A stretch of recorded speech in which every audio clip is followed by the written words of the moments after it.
Welcome back to Fintech Compliance Chronicles podcast. I am here with Sanjeev Menon. Welcome, Sanjeev. We're really happy and excited to have you join us on this edition of the podcast. Thanks for coming. Thank you for the invitation. Yeah, we're thrilled to have you. Why don't we just cut to the introduction here? Who Sure. are you and what do you do? My name is Sanjeev Menon. I work for a company called Madison Davis, which is an executive and contingent staffing company based in New York. I have been recruiting since 2008, so I'm going into my 18th year.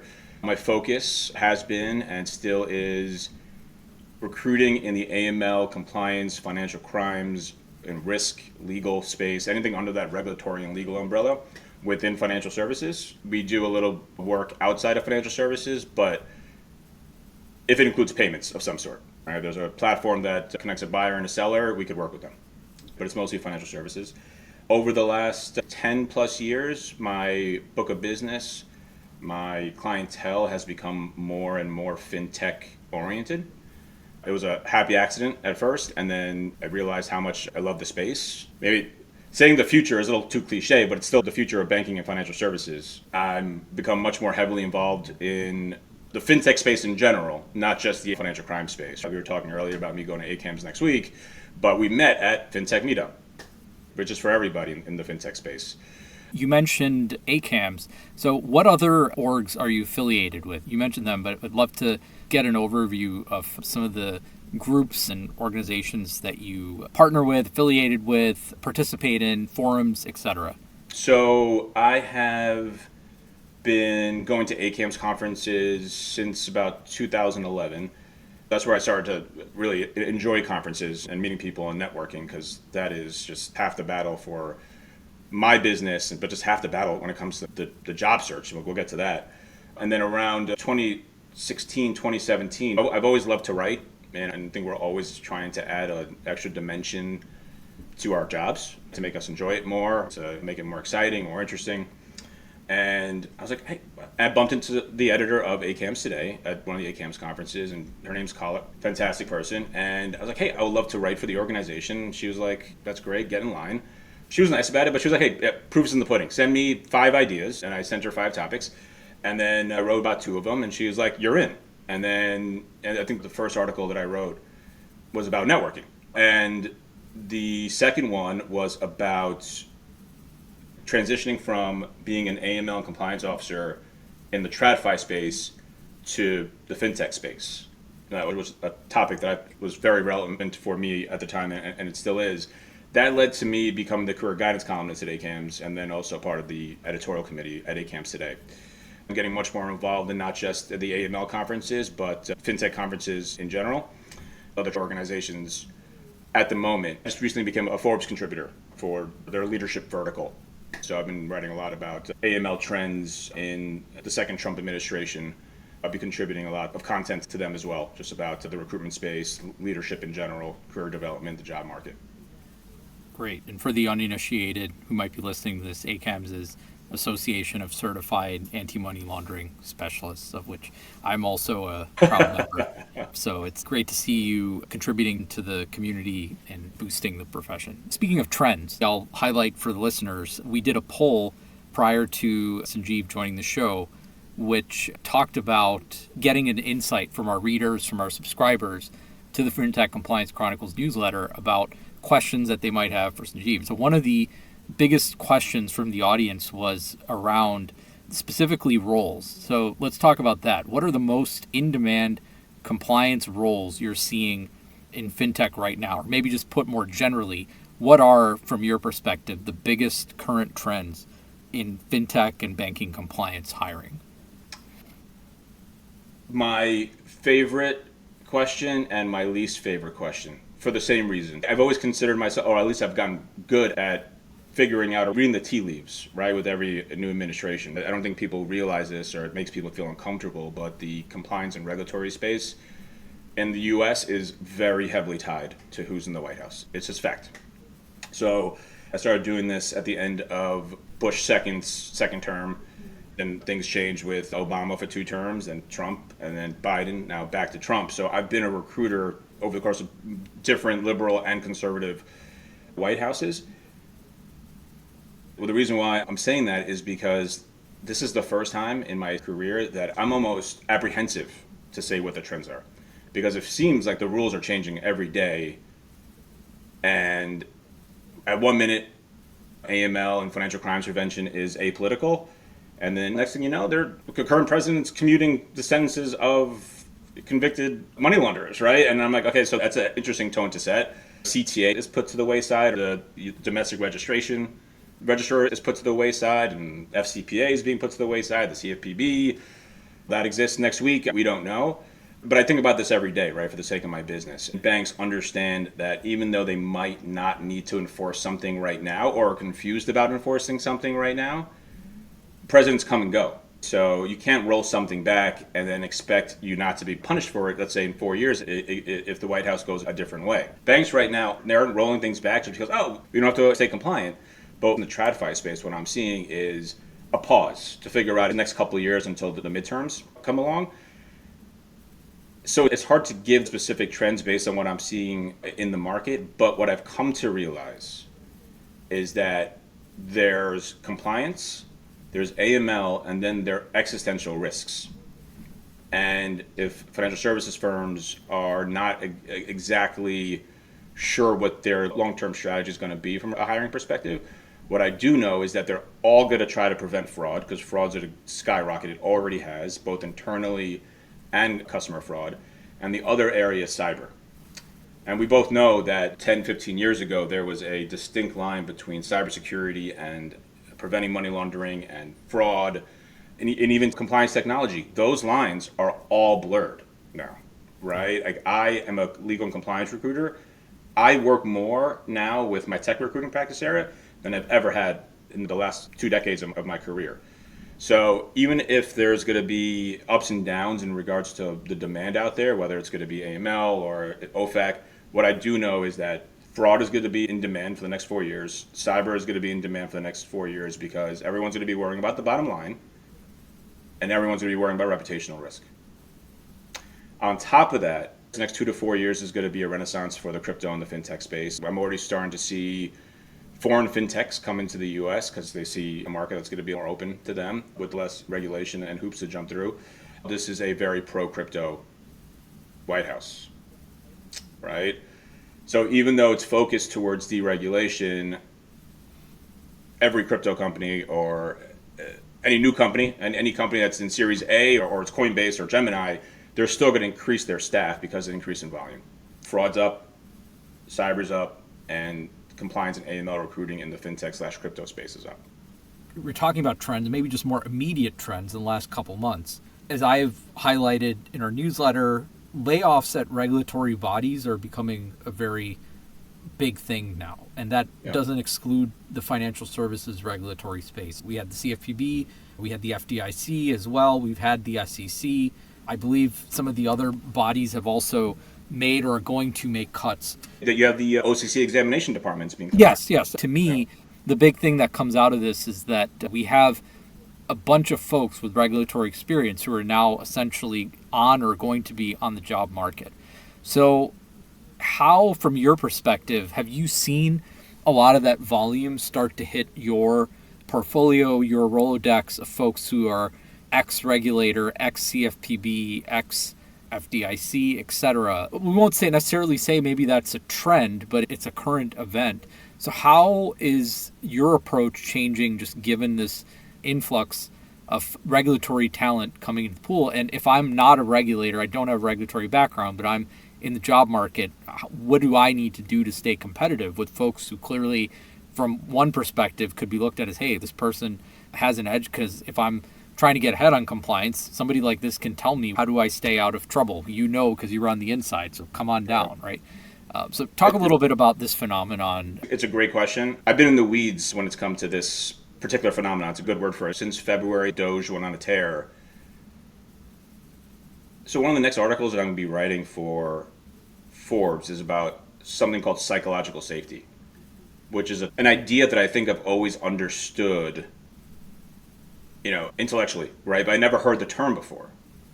And it's a new passion of mine. Since February, I've spoken to OCC examiners, SEC attorneys and these super qualified heavy hitters that I would have never spoken to unless they had been let go because they weren't putting themselves out on LinkedIn.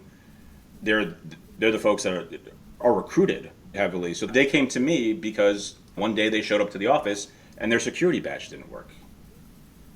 I mean, it's a pretty terrible thing, but I got in contact with them, and people that I wished I met 10 years ago, I'm finally meeting now. So it started off as, okay, these are super qualified folks, and I think I can get them jobs pretty quickly, considering they're coming from a regulator and their backgrounds are insanely good. And then the layoffs kept on coming, and you're absolutely right. When you have 20 OCC national bank examiners enter the market, it doesn't sound like a lot. That's a lot, though. At the same time, they're all competing against each other for the same jobs, usually in the DMV, the DC metro area, Virginia, Maryland, or New York, and they're competing for the same jobs. And you know what happens? One of them's going to get the job because they're all qualified, but salaries are going down. So there's salary compression. But this is why psychological safety has become really, really interesting, important, and a passion of mine. It's because those people that have been let go, at least they know what their fate is, and now they're only focused on the job search. It could be difficult for some, a little bit easier for others, but at least we know, hey, their focus is to get a job. The other half, the people that still have jobs, more of those people are calling me saying, I don't know if my security badge is going to work tomorrow. And they're like, get me out of here. Which in and of itself, even though they're employed, they're metaphorically flooding the job market, which causes cherry picking, right? Which causes salaries to go down, especially in particular regions like DMV and New York City. And it's just not good for the market.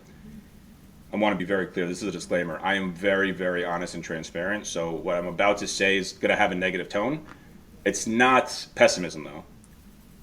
But if you let go of national OCC examiners, CFPB examiners, they're regulatory focused. And let's be very clear, this administration is not big on regulatory compliance. I'm trying to be as apolitical as possible because I think objective facts. It's going to be a little tough for regulatory compliance folks right now. Right? Because the rules are changing every day. There's a 10-to-1 rule, right? For every new regulation that an agency comes out with, the White House is expecting 10 to go out the window. Right? The CFPB is under attack. Some really good people are being let go. The examination departments are being combined. Right? Regulatory compliance is not going to go out the window. There's 5-year statute of limitations. Banks aren't going to be like, we don't have to worry about things because in 5 years you're still going to be on the hook for that when an audit comes around. Right? But at this moment in time, there's so much uncertainty. The regulatory compliance recruiting space is going to be perfectly fine, let's say the second half of the year. But right now, everyone's just like, okay, what's going to change tomorrow? Or when are things going to stop changing? Right? That's what I've witnessed as a recruiter speaking to these folks. That's a phenomenon that just triggered me into writing about it. I think that article's going to go out next week. But psychological safety is huge. The gist of the article is, I think we all presume or believe that the White House is trying to run the government like a business, right? Efficiency, as least burdensome as possible. All noble. I don't think anyone wants overregulation or 20 hoops to jump through. It's bad for the consumer, right? Everything becomes more expensive that way. So I'm all about it. But it has to be done the right way, right? In a more surgical way. I'm hoping that we get to that point, like all the mess that's going on right now is just part of the experiment. It's all about iterations until you get to success. But you can only have really good performers and have success as a business if you give your employees the psychological safety that they know that if they take a risk, their job's not on the line. We want the people that are actually doing their job that are still there to do it really well. I'll get off my soapbox there, but I think it's a huge thing right now. Yeah. It's a huge thing to me. Yeah.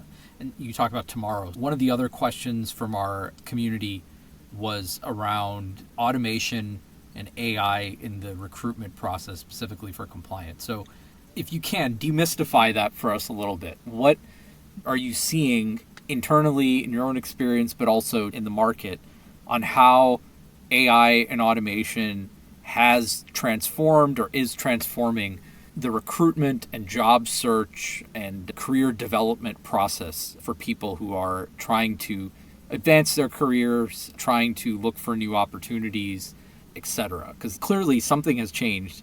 Things are continuing to change. Would love to get some tangible thoughts from yourself as a recruiter in the space. First of all, let me start by saying I am super pro AI. I think AI is going to be a boon to the recruitment space. It already is in many industries. I think it's still at the very, very early stages when it comes to recruiting, which is what I do, and the job search, which I consider two distinct things. It's still very early because AI right now is more of a placeholder term for what it actually is, which is right now it's just automation, right? So I think AI actually has had very little effect on the job search and the recruiting space, but that's going to change very quickly, all right? So by saying I'm very pro AI, I want to engage AI at my company. To me, it's all about efficiency, having more time to do the more human things. AI at first, in my opinion, is going to be, I don't know if you ever watched the show Westworld on HBO, but there's this scene where Aaron Paul in one of the final seasons is trying to get a job. And if I remember correctly, no one knows that he's actually talking to a chatbot until like much farther into the episode, which was discouraging, but that's what it's going to be like going forward, right? AI is going to be the initial screener of candidates, not just their resumes, but probably the first conversation that you have either with a potential employer or recruiting agency. AI is going to be great for the recruitment industry because you'll be able to go through so many more resumes and have a much more sophisticated way of matching resumes to job descriptions, resume history to job descriptions in the first stage of the recruitment process, right? It's like you get a BSA officer job, or I'm going to go into my applicant tracking system and I'm just going to try to find as many resumes that say BSA all over it. AI is going to do that in a matter of seconds instead of humans doing it over the course of 8 hours a week, right? That's going to be huge. And then the process will get more and more refined and much more efficient and successful.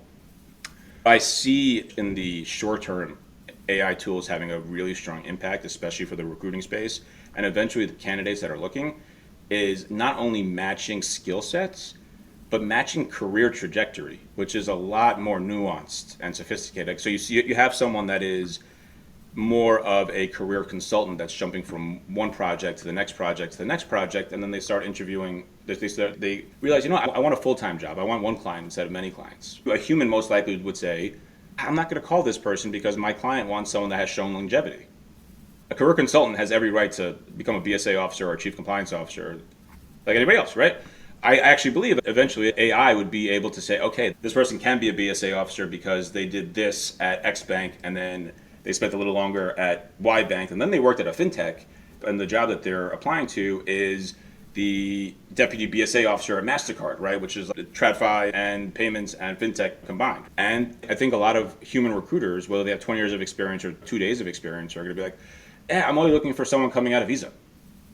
And then on top of that, which I think would be great from a talent management perspective, I think AI would be a lot better, or at least less bias, hopefully, when it comes to helping people figure out their career trajectory. Because not everyone wants to be a BSA officer. Not everyone wants to manage a team of 50, but they want the same salary while doing really important work for their employer, while being an IC, individual contributor. And I think it's very hard for humans to think outside of these two boxes. You're a contractor, or you're trying to get to the top of the org chart, right? I think AI is going to be super beneficial when it comes to that. And then I think from a super practical perspective, AI could also be really good at, this might sound creepy, but if it's a virtual meeting, being able to read patterns in speech, patterns in facial expressions, almost like reading personality fit, which it can go either way. It could either be super biased or not. But I've interviewed a bunch of people who I just loved because we clicked. And then next thing I know, I realized they're not good for this job. They're a very lovely person, but not the right person for this role for reasons that were hard to figure out during the interview process. So I think AI is going to make the process more scientific, right? Got it. We're coming to the end here. As we're closing, what advice would you give somebody who's a compliance professional who is on the job market right now? And you can use this as an opportunity to promote your organization. I would give this advice to anyone that is looking, especially right now. You can come to Madison Davis. You can go to other agencies. I would create a relationship or relationships with 1, 2, or 3 recruiting agencies or recruiters that you trust. I actually tell people that I've had 20-year relationships with, don't just come to me because I might be working on a job with X bank and Y bank is using another agency. Now, recruiters are a dime a dozen, so the part is difficult, finding your 2 or 3 go-to recruiters. That'll take some time, but recruiters are free. If any recruiter charges you money directly, run for the hills. Have your professional advisors out there that are keeping their eyes and ears open for you, even if you have a job right now. Because the best time to look for your next opportunity, especially one that is better than you have right now, is when you already have a job. That's how it works. If you're on the market looking for a job because you are unemployed, definitely tap into a recruiter who has inside information, inside relationships. LinkedIn's great, but you have no idea where your resume is going. You really don't know who's on the other end. And especially if you do have a job, always tap in or always connect with the recruiters that you trust who are in your space and ask what's going on. Because you always want to be in the front of their mind. Because they might call you and say, hey, I got this job. It's one level below you, but do you know anybody? And you might be able to help a friend too. So these relationships are vital. So that's one piece of advice I would give to someone right now. Find your trusted advisors. Fantastic. And we'll leave it at that. Sanjeev, really want to thank you for your time, for coming on the podcast. I hope that our listeners, especially those who are in the job market, found this valuable. We really appreciate you, and I'm sure the folks listening appreciate everything you're doing for the community. Thanks, Eric. I really appreciate you inviting me. I had a lot of fun. Great. Thank you.